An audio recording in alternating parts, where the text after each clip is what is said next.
Hi, how are you doing? I'm doing well. How are you? Doing great, doing great. Why don't you start off by introducing yourself to everybody? Of course. Hello, my name is Anthony Sue. I am a double major in applied mathematics as well as computer science. I'm currently actually enrolled in the accelerated master's program for computer science as well. And in spring 2023, I studied in Aix-en-Provence in France, which is a small city near the south side of France near Marseille. Awesome. So, what were some of your favorite things that you did when you visited France? One of my favorite things about France was the ability to just travel around Europe. They have amazing train systems that allow you to get from one country to another. Another thing was interacting with different cultures when I was traveling, but more so when just interacting with the locals in Aix-en-Provence. I was lucky to be able to join a volleyball team while I was there. And while conversing with them, playing with them, I just learned a lot more about their culture and how they interacted and did things in France. That's awesome. Where were some places you went on the train? Uh, I actually had a school trip going to Belgium. Um, it was probably one of my favorite experiences. The train took 6 hours, but I mean it's amazing that you could just hop on a train and go across borders throughout Europe. Yeah, I also went to Italy, as well as Spain by train. That's neat, and all while still studying. That's Yes, so cool. What a yes. cool experience. What were some of your favorite foods that you tried? Yeah, so in Tucson, I actually did not have many exposures to Turkish food.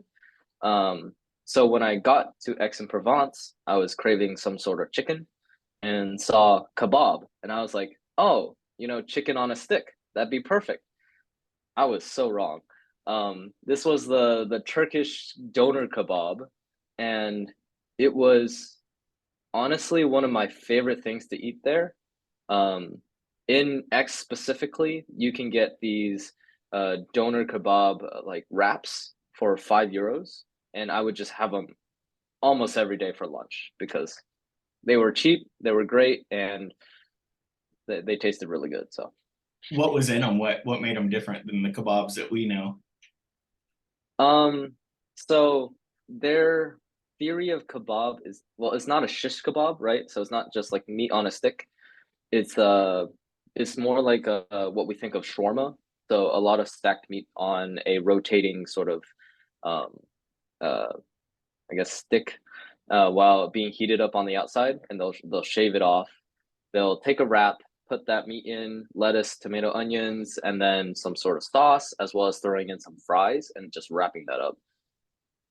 Sounds delicious for sure. So thinking about the instruction in the classes, how are they different when you were studying abroad compared to classes you've taken at the U of A? Yeah, so I'm currently going to the U of A for more, I guess, technical classes, things like math and computer science. But when I went to France, I studied at a school called IAU, which stands for Institute for American Universities. And they studied more like liberal arts. So a lot of arts, economics, business, political science. Um, and taking those classes was already a step in a different direction for me. I think what stood out to me probably the most, though, was their emphasis on looking around you to absorb knowledge. They would teach you something and then tell you to go outside and just observe the lessons that was taught in class in the world around us, in the city that we were situated in. Um, and I don't see that as much here at the U of A. Well, in the US. But But definitely a different experience than just going straight to the classroom, focusing on your computer science class, for example. yeah, yeah, Um, yeah. so thinking about students that are contemplating going abroad, what advice would you give them?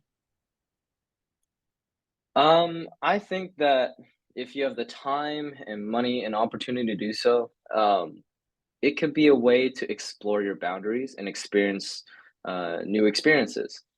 Even if you don't have the money, there are a lot of amazing scholarships out there which will actually, substitute most of the costs for studying abroad. Um, it Studying abroad can be a lonely experience for some. You are stepping out of your comfort zone, but I encourage you to step out of your boundaries and experience a new culture and make friends with others who are going to converse with you and try to immerse you into their culture so that you get a real feel of what the place is like. All right. Well, thank you so much for sharing about your experience. I appreciate it. Thank you so much for having me.